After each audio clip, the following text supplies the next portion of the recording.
on a lot of forums. So I would go on there and I was learning about some of my interests and hobbies at the time, and I became a moderator, which is someone who would basically just check over comments, make sure that the site's upheld, etc. Look at the back end of the website. And one of the days when we'd just been going for a little while, they sent me a message and they said, "Hey Kim, we're going to have to shut the site down if we don't get some sponsorship." And I was like, "Oh wow, that's really sad to hear because we're all building friendships online and whatnot there." And I was like, "Well, how much money do we need to raise to keep the website up?" Right. They're like, "Well, our running costs across an entire year, plus like they did prizes and giveaways and stuff. Like we need to get around $40,000 to run us for a whole year." And I was like, "Okay." Like when we say sponsorships, what does that mean? They're like, "Well, we have space on our website where we can put banners linking to other websites. So if someone this was in the aquarium industry, ornamental fish. It's like, well, if someone sells fish products online or they sell fish food or whatever, they can put their banner on here and people can click it and they'll get traffic from our website."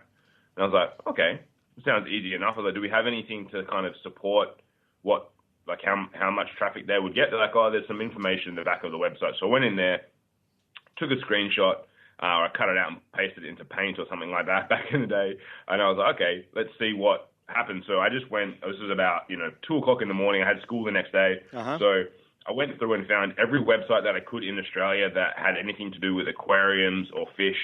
And I just drafted up this email and I sent it out and I was like, "Hey, just letting you know, we have, on the website, there was a spot for about 10 people, if they all had the same size banner." So I was like, "Look, we've got 10 spots on our website. Below is a screenshot of how much traffic and how many people come to our website every month and every year. We're offering spots which are $4,000 for a full year or the equivalent in like part cash, part prizes, whatever it may be, whatever's going to be best for them." So I drafted up this email and just BCC'd them all in. I didn't personalize it or anything like that. Just copied it and sent it out. It's like 2:00 in the morning and I woke up to go to school and I had a message sitting there and they're like, "Hey Kim, what did you do?" And I was like, "Oh no, did someone like complain? Did I not BCC? Did I send all the emails? What happened?" And then they're like, "No, we've got like nearly $40,000 in our PayPal account." Whoa. And I was like, "What?" I was like, "What do you mean?" And they're like, "Oh, well, no, like you sent it out." And I didn't know that I was using like marketing strategies of scarcity and all these different things that I know now. I'm like, "Oh, wow." They're like, "Yeah, 10 people paid $4,000. So we've sold out all the sponsorship spots and we've got enough money to run for, over a year now." I was like, "Wow, this is amazing." So that was when I very first started learning about doing things online and online marketing. And obviously I didn't actually get anything from that. So I was like, wow, imagine if I could do this for myself or, I could sell this as an offering to other people. Uh-huh. And that really kind of opened my eyes. And I always did a few little things online after that, but I never really, because I was still of the old adages, like, you got to go to school, get good grades, go to university, get a good job, do all these things. So I was like, okay, I just kept plugging away at school, went into university, worked full time, and then I was like, oh, well, I've got to start applying for jobs now. And even though I had good grades at university, I had work experience, I had done like my own like small businesses on the side, just selling little things here and there, it wasn't enough experience for anyone. I still had to start as an entry-level person, or some people were like, oh, no, you don't have direct experience in our industry, so you can't come and work here. But I'm like, how am I meant to get experience if you won't give me a job? Yeah. I don't understand that. So I was working in a few jobs and I didn't really like it, just purely because of, and probably some of the listeners would relate to it, is the freedom aspect being, well, I was getting dictated to when I could have days off, when I could spend time with my family, when I could do stuff, and also like how much I could potentially earn, because it's like, well, there's never going to be well, I mean, there may be, but most of the time the businesses that I was working in, they weren't going to be paying me more than what the boss would earn. So it's like, if I want to earn $500,000 a year and the boss earns 200, it's a very unlikely scenario where I'm going to be earning more than him. So then I took the plunge and decided to, okay, I've got to basically uproot from here and start my own business, and handed in my resignation at the end of, I think it was end of Christmas, probably would be six years ago now. Handed in my resignation, and then in January started what is now Your Social Voice, my business today. How old were you when you handed in your resignation there? It would have been 24. 24. So what's wonderful about this is I've got some other guests that we've interviewed that did the similar circumstance as you. You know, they got out of college, they grabbed the career job, they worked a little bit and realized I could probably do this on my own and make more money and dictate my own schedule. I'm out of here. So I love that confidence. Yeah.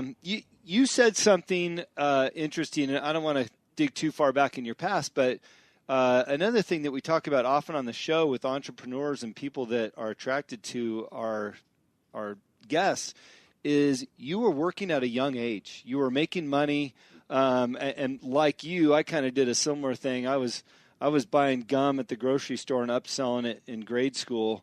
When I got there, and the schools don't really like you chewing gum there.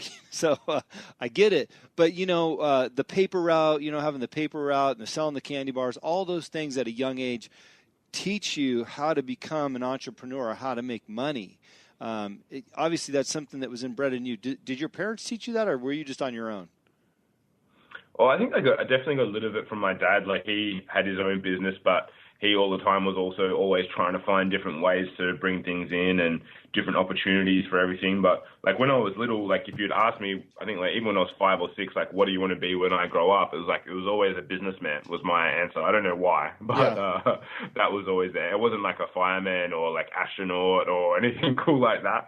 I think it was always like a businessman, and I wanted to have like for some reason wanted to walk around with a briefcase and be in business. So. Yeah, that was always a goal from even when I was young, and it just always kind of made sense to me. It was like I would see opportunities in things and going, hey, why aren't they doing this? It's like, well, cool. Like everyone wants, Pokemon. Why is no one selling it to them? Yeah. You know what I mean? Like it just always kind of made logical sense to me and going, well, people want it and I have it and I can get it. Why would I not sell it to them? Yeah, sure. Yeah. Absolutely. I'm going to be selfish and ask a question for me, and that is, in Australia, is it culturally the thing to do at a younger age is have jobs like paper routes and things like that? Is entrepreneurship encouraged over there at a young age, or is that not the case over there? Because I know over here everybody's talking about I got to start my own business and be this this money maker. Look, I would say not as much. Like the people are encouraged to get more so encouraged to get jobs when they're younger, but there wasn't really in Australia, and it's funny because obviously we watch a lot of like US TV here and everything like that, but getting a paper route was not really anything that was kind of available or really promoted in Australia. Mm-hmm. So we never really had that aspect. It was more, okay, cool, you want to do it, well, when and you couldn't in Australia, you can't work until you're like 14 years old. But then it's like, oh, well, you should go to the local shopping center and collect trolleys and push them, or go and work at McDonald's or something like that. There wasn't really, and I think it's just because in Australia as well, we're much more spread out, especially if you go outside of the city. Yeah. Than most places. It's like, you can be, there's only a certain amount, like we have big block sizes, big backyards, and it's like, there's so much, I think probably less population density that it's just, especially the paper route was never really came up for many people. Yeah. Just curious, how old do you have to be to work in a bar over there? Well, so we've got our drinking age here is 18. So 18 in one day, basically, once you have your ability that you got to get a license to serve alcohol. But 18 years old, you can serve at a bar. Yeah, I'll never forget. I was in Gibraltar, which is in the south of Spain, and that's English territory. I was being served beers by a 14-year-old, and I couldn't believe it. Oh, no, you go to some places. I was just recently in Indonesia, and, yeah, I'm pretty sure there's some questionable 10-year-olds selling me beers, I'm pretty sure. Fantastic. Well, listen, let's get back to your story and the business that you started. I love that you stepped away from a career job, realizing that you can do it on your own. So what was the game plan when you put in that resignation to start your own business? Well, look, I probably was like, and I was asked this the other day, it's like, I probably was a little bit more foolish than most. Like, I just kind of said, I'm out, wiped my hands and went for it. Uh-huh. I did have someone paying me like $200 a week to do some social media posting for them at the time. But I was on a full-time income of like $1,200 a week or whatever it might have been. So it was a big reduction, but I was like, oh, I'll figure it out. I'll do something. And, it probably hurt me probably for the first year because I would have, like, if looking back, I would have waited and teed up a few opportunities first before taking the jump and, putting myself into some, like, hairy financial situations. Yeah. So I would have done that probably a little bit more, but I did the best I could at the time, and I just thought, well, it's like how, what's the fastest way to build an aeroplane is like fly it off a cliff and try and build it on the way down. That's what you were doing. Yeah, exactly.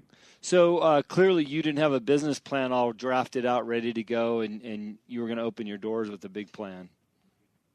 Oh, look, no, definitely not.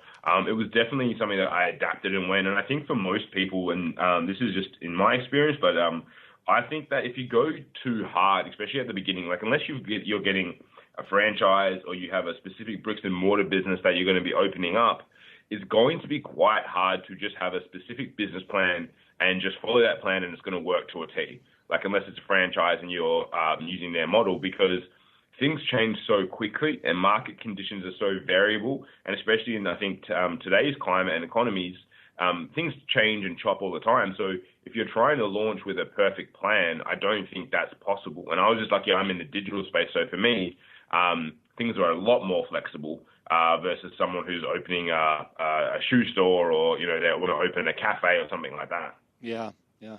Tell us about your first year. You opened up business. You had one client paying a couple $100 to do some social media. But what was your first year like, and what kind of clients did you wind up getting that year? Oh, look, it was pretty scary and hairy because as well, I had to figure out what I was offering. Like my product was still not perfect for what people wanted, because I was talking about at the time doing social media management for people, and I was like, it's going to be easy and I'm going to be able to do this really simply. And then I'll look at it and go, well, hang on, like I'm doing social media management, but it's not giving a tangible benefit to the business owner, and they can't see the benefit in me consistently doing it. And, the clients weren't lasting very long. So I do it for a month. They're like, oh, we didn't get more customers. I'm like, well, I'm just doing the management of your social media. I'm not getting, like, you will get customers eventually, but that's not my focus. And then they're like, oh, well, we want to get customers.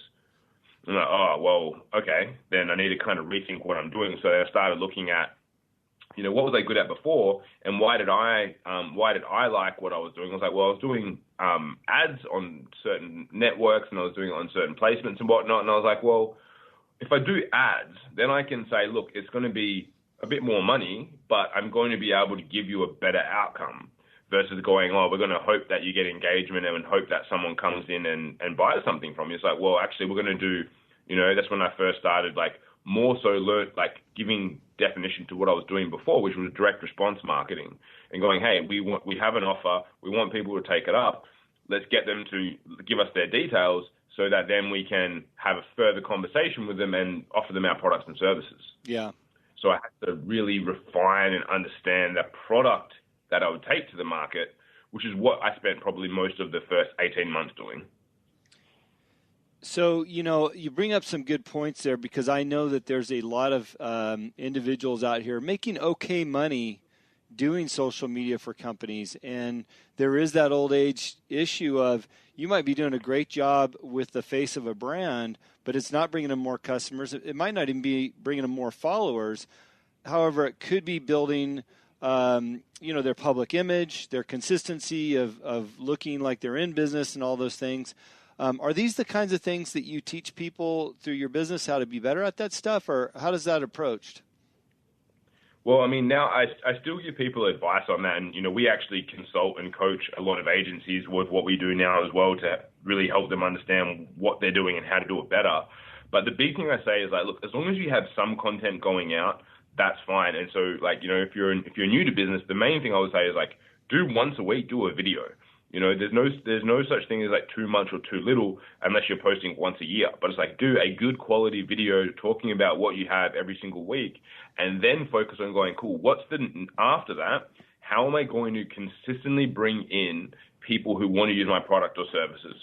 Because most people get started and they're like, oh, I've got to do this, I've got to do that, I'm going to do all these different things. And it's like, well, no, the only goal, until you're doing, like, really, like, the way that I always classify it is, like, unless you're doing over $1 million a year, the only thing you need to focus on really is sales and marketing. Like, they're the two key areas that you just have to make sure are consistent is that you're marketing and bringing in customers, and then you're offering them your product or services, which is sales. Yeah.